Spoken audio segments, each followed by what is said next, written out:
You've spent years building a restaurant empire. Your flagship spot in one city is known for that perfect, authentic Italian pasta, imported straight from a tiny family producer in Italy.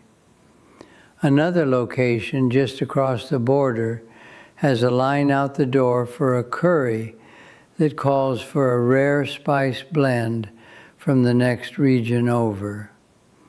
Everything's humming along. Then, out of nowhere, you wake up one morning to breaking news. 2 major countries are in a standoff. Suddenly, borders slam shut. Trade routes you've relied on for years are gone or too risky to use. Fuel prices for your delivery trucks double overnight. Your trusted suppliers, folks you've worked with forever, email to say they can't promise any shipments for who knows how long. Meanwhile, your regulars are getting nervous about the economy, tightening their budgets and eating out less. In just a few days, the ground under your whole business shifts. It's not about whether you'll hit roadblocks. It's about what you do when everything's up in the air. So, what's your very first move? How do you look out for your employees, the people counting on you? How do you keep serving your community? And honestly, how do you keep your company afloat when nothing feels certain? Hey everyone, I'm Michael. Welcome back to Investor Voice, the place where we cut through the noise, skip the buzzwords, and get real about business decisions that actually work for entrepreneurs. We're here so you can protect what you've built with practical strategies, not just textbook theories. Today we're talking about something that keeps business owners up at night, literally. If you run a restaurant, a food chain, a catering business, fast food, or anything tied to food distribution or import-export, you know how fast things can turn upside down. In today's world, geopolitical tensions aren't just stories you scroll past on your phone. They're real shocks that can snap your supply chains in an instant. Imports and exports freeze without warning. Your customers suddenly have less money to spend. When big nations clash, the fallout hits businesses, especially food businesses, the hardest. Perishable goods don't wait. Margins are already thin. When chaos hits, you feel it right away. If you're running a food chain across cities or countries, your biggest fight during a crisis is just keeping the lights on and the kitchens busy. Everything changes by the hour. What customers want, what you can get delivered, what you can even afford. There's no business school playbook for this kind of unpredictability. But here's the upside, and I want you to really hear this. If you stay calm, keep your head clear, and stay flexible, you can get through tough times, and sometimes come out even stronger. You can end up leaner, more efficient, with customers who stick by you because you didn't panic when things got rough. You might even pull ahead of competitors who freeze up or make the wrong calls. Let's break this down together into a real-world survival plan you can use. No fluff, just steps you can actually take. The first and most urgent problem: supply chain chaos. When conflict erupts, whether you're in the thick of it or just nearby, imports and exports slow to a crawl or stop dead. Shipping routes get dangerous or are shut down by governments. Ports get blocked. Customs checks become a nightmare and can drag on for weeks. Paperwork goes missing. Suddenly that key ingredient, the specialty packaging, or the unique equipment your dishes depend on, all of it might vanish from your reach. And if you do find it somewhere else, the price could be through the roof, thanks to scarcity, panic buying, or currency swings that make every dollar worth less. Right now, the smartest move is to shift your focus, fast, to local and regional suppliers. Forget about waiting on a single overseas source that's suddenly out of reach. Start building new relationships closer to home. Go out and find local farmers who grow produce within driving distance. Track down food producers nearby who make the bread, cheese, or other things you need. Get in touch with regional meat suppliers using animals from nearby ranches. Reach out to in-country distributors with warehouses and trucks that actually operate within your own borders. You'll probably need to tweak your menu to highlight whatever's in season locally. And honestly, that's fine. Your customers will get it. This isn't just a patch to get you through a rough patch. It's a way to toughen up your entire supply chain for whatever comes next. Local sourcing slashes your long-term risks, keeps your kitchens running even if global shipping falls apart, and builds goodwill because you're supporting the community around you.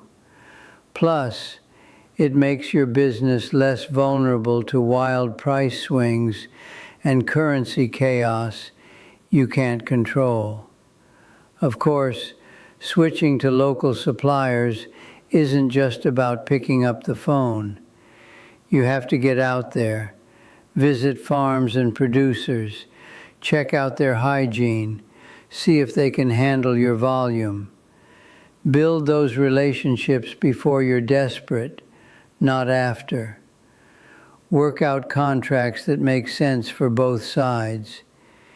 You might have to give up on some signature dishes, but that's not the end of the world. Be creative. Come up with new menu items that let local ingredients shine. Your kitchen staff will need to stay flexible, and you'll have to explain to your customers why the menu is changing. But if you handle this pivot right, it could end up being one of the best things you've ever done for your business. Now, here's the next big problem. As soon as conflict breaks out, customer spending habits take a nosedive. Most business owners don't see this coming. In times of war, political chaos, or economic meltdown, people don't just cut back a little, they slam on the brakes. Everyone gets anxious about jobs, savings, rent, and the future. So they change how they spend, fast. Essentials come first: rent or mortgage, utility bills, groceries, eating out, ordering delivery, splurging on premium meals. That's usually the first thing to go. When money's tight, restaurant meals feel like a luxury people can do without. If you keep your prices high and pretend nothing's changed, your sales won't just dip, they'll collapse. This is when you need a sharp, empathetic pricing strategy. You've got to pay attention to what people are actually facing. Don't get stuck on your old prices as if the world hasn't turned upside down. Smart businesses adjust their pricing and value models strategically. And let's be real, that doesn't mean panicking and slashing every price on the menu. That can backfire if you aren't careful. It's about reshaping your offerings to fit what people can afford and what they need right now. Roll out value menus with lower priced options that still meet your standards. Put together affordable family bundles for folks eating at home more. Offer smaller portions at lower prices for solo eaters or those who just aren't as hungry because of stress. Think about family-style meals that feed a group for a single, reasonable price. Right now, the main thing is simple. Keep customers coming in and cash flowing. Whether they're walking through your door or ordering from your app, you want steady traffic, even if that means making a little less on each sale. It's way better to work with slimmer margins than to watch your regulars disappear because they just can't afford you anymore. You want people to remember your business as the one that stuck by them during tough times. Build those habits. Earn that loyalty. When things get better, those same folks come back, not just because you're convenient, but because they remember how you showed up for them. There's another move that doesn't get talked about enough: smart discount programs and real partnerships with your community. When crisis hits, something interesting happens. Suddenly, people with resources, diaspora groups, NGOs, charities, and local volunteers all jump into action. They organize food deliveries for displaced families, essential workers, seniors stuck at home, and anyone struggling to get by. Lots of restaurant owners see this and think, that's charity, not my business, and just keep their heads down. But honestly, that's missing the point and missing a huge opportunity. The food businesses that make it through tough times and come out stronger see these efforts for what they are: a way to help and a golden chance to build real community goodwill that money just can't buy. Instead of sitting on the sidelines, reach out. Offer bulk meal deals or wholesale rates to these groups. Let them use your kitchen and your team instead of scrambling with volunteers and makeshift setups. You can prep and package meals at cost or just above and let them handle distribution. It's not about making a killing on each order.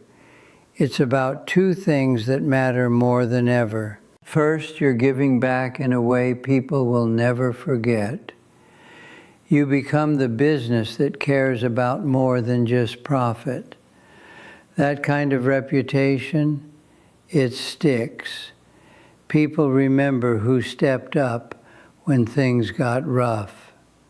Second, and this is huge for your business, you keep your kitchen humming. Orders keep coming in. Your team stays working. Suppliers keep supplying. Even at lower margins, these orders pay the bills: rent, utilities, payroll. You stay open. You avoid that dreaded silence of an empty kitchen.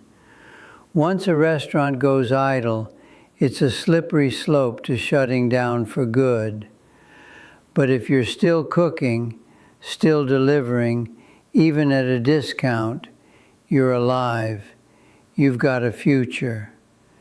There's a third piece to this that a lot of owners don't think about when they're busy worrying about costs or supply.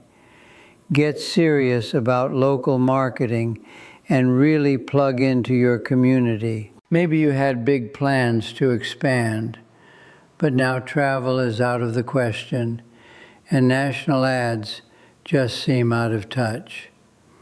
This is the moment to go hyper-local. Invest in the neighborhoods where you actually do business. Build authentic connections. Hire local marketing folks who get the vibe of each area. They know which messages will land and which will flop. They know the channels people really pay attention to. They feel the pulse of the community, and that helps you avoid missteps and make real connections. Go deep. Be present. That's how you stay relevant, no matter what's happening in the world. Local marketers know how to get your restaurant noticed. They run social campaigns that put familiar faces from the neighborhood front and center. They connect with hyper-local influencers, the kind of people everyone actually listens to, and tap into real, engaged communities. They sponsor block cleanups, school fundraisers, all those little events that matter locally. They work closely with delivery platforms that everyone's using now. Even the simplest ideas can have a real impact. Try something like a neighborhood appreciation day with special deals just for locals, or offer frontline worker meal deals to thank healthcare staff and emergency responders. Create family meal packages that are easy to reheat at home. These gestures draw in careful customers and show you care, building a real sense of support when your community needs it most. But here's the thing you can't afford to forget, and honestly, it's non-negotiable. While you're reworking your prices, throwing out discounts, and hunting for new ways to market, there's one thing you never compromise: the quality of your food and your service, ever. When money gets tight and the future looks shaky, it's tempting to start making cuts. Maybe you swap in cheaper ingredients, shrink the portions a bit, or let cleaning slide to save some cash. Maybe you put off fixing equipment. It happens all the time. But this is a trap, one that's wrecked more restaurants than you might think. Your customers are already carrying a lot. Their routines are upside down. They're anxious, maybe struggling. Sure, they'll roll with smaller portions or appreciate a discount. What they won't accept is a drop in quality. If they show up and the food isn't what they remember, or the place doesn't feel clean, it stings. It feels like you let them down when they needed you the most. They'll remember that, probably forever.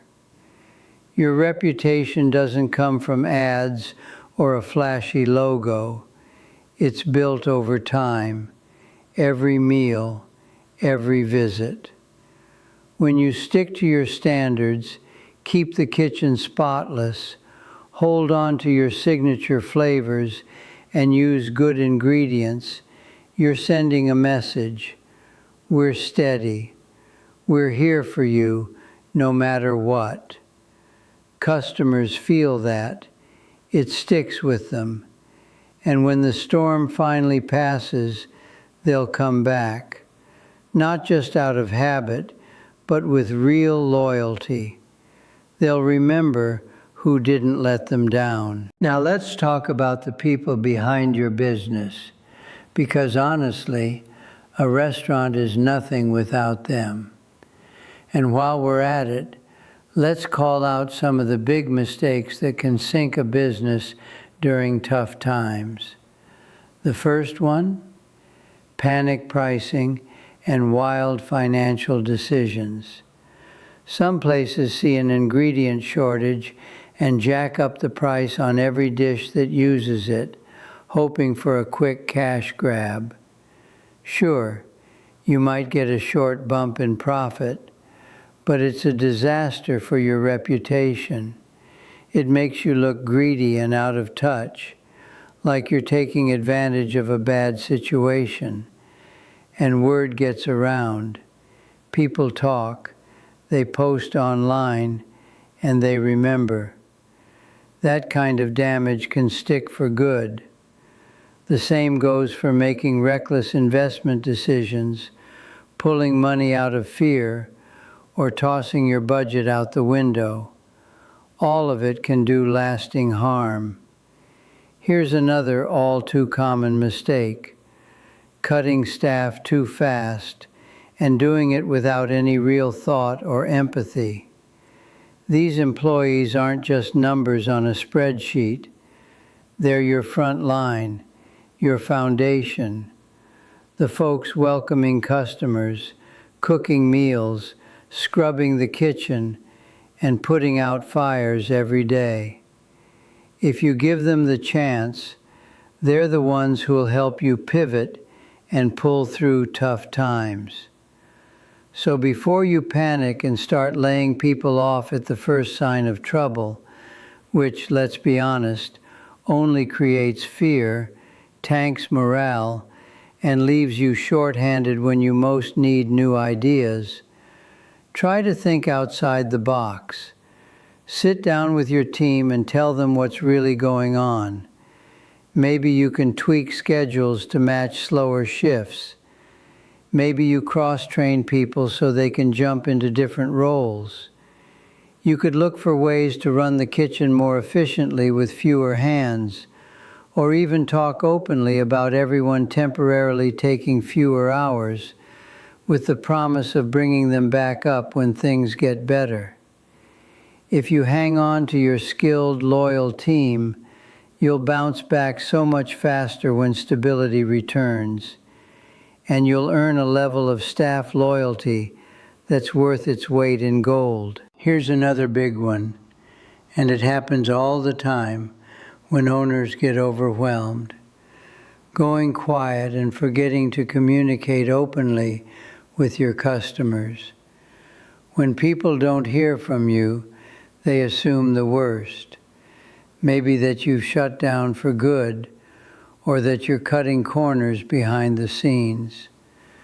When things get tough, honest and empathetic communication goes a long way. It builds trust and makes people feel like you're all in this together. Use every channel you have. Update your website, post on social media, put up signs in the restaurant explaining what's changing and why. Be upfront about new hours, menu changes, or tweaks to your service. Tell people about any community efforts you're involved in and how they can help. When customers see that you actually care about the community, not just your bottom line, they're much more likely to stick with you through rough patches. There's one more mistake that's easy to overlook: ignoring your digital presence and delivery setup. During times of crisis, a lot of people just can't or won't leave their homes. Maybe it's curfew, maybe it's fear, maybe they just don't have a way to get to you. If you're not ready for online orders and delivery, you're missing out on a huge group of potential customers. This is the moment to invest in your app, your online ordering, and your delivery partners. Even if you've never done delivery before, now's the time to learn. Trim down your menu so it travels well. Get packaging that keeps food hot and fresh. Make sure your staff knows how to process and hand off delivery orders smoothly. And don't forget about yourself. A lot of owners neglect their own mental health and well-being during tough times. You're worried about your staff, your family, your own safety. It's a lot. But if you burn out and can't think straight, your business doesn't stand a chance. Eat, sleep, take real breaks. Delegate what you can, and talk to other owners who are in the same boat. You can't help anyone if you're running on empty. So if you're looking for a real practical strategy to not just survive, but actually strengthen your food chain during a crisis, here's what it comes down to. These aren't complicated theories. They're simple steps you can start right away. First, reach out to local and regional suppliers the moment you realize imports are shaky. Don't wait until you're out of ingredients. Start building those relationships now. Second, rethink your pricing and portions to match what customers can actually afford. Keep your food accessible and valuable so people can keep coming back. Third, look for bulk discounts and team up with NGOs, charities, and community groups for food distribution. Turn your kitchen into a resource for your whole community. Fourth, put more energy into local marketing at every location. Bring on people who really get the community. They'll help your brand become a real part of the neighborhood, not just another business on the block. Fifth, guard your most important assets, your reputation and your team. Don't let anything slip when it comes to food quality, cleanliness, or customer service. And don't forget your people. They deserve real respect, flexibility, and care. Last, don't let panic push you into quick decisions that hurt your brand in the long run. Think bigger picture, even when everyone around you seems focused on the next 5 minutes. People notice which businesses keep their cool and which ones lose it. Crisis always brings challenges, no question. But it also shakes things up and opens doors if you're willing to think on your feet, act fast, and lead with real empathy. Suddenly the old rules change. Some big names might drop out. Customer routines get tossed in the air. The businesses that stay flexible, stick close to their communities, and watch their spending are the ones that come out ahead when things settle down. If you're running a food business, or really any business, don't think it's just about what's in the bank. Survival comes down to how well you adapt, how real your connection is with your community, and how steady you keep your quality no matter what. It's about making smart, level-headed choices while everyone else is freaking out. That's what turns a business into an institution. That's the kind of thinking we're all about at Investor Voice. No quick fixes, no financial smoke and mirrors, just honest, practical advice for building businesses that last. I'm Michael, and this is Investor Voice. Here we break down business realities into clear, useful strategies so you can make smarter decisions and protect what you've worked so hard to build. If you got something out of this conversation, go ahead and subscribe to Investor Voice. Turn on notifications too. We're always sharing real-world financial tips, proven survival tactics, and long-term strategies to help you get through even the toughest times. We're in it for the long run, right alongside you. Thanks for tuning in today. I know your time matters, and I truly appreciate it. Take care of yourselves and each other. Keep your head, and I'll see you next time on Investor Voice.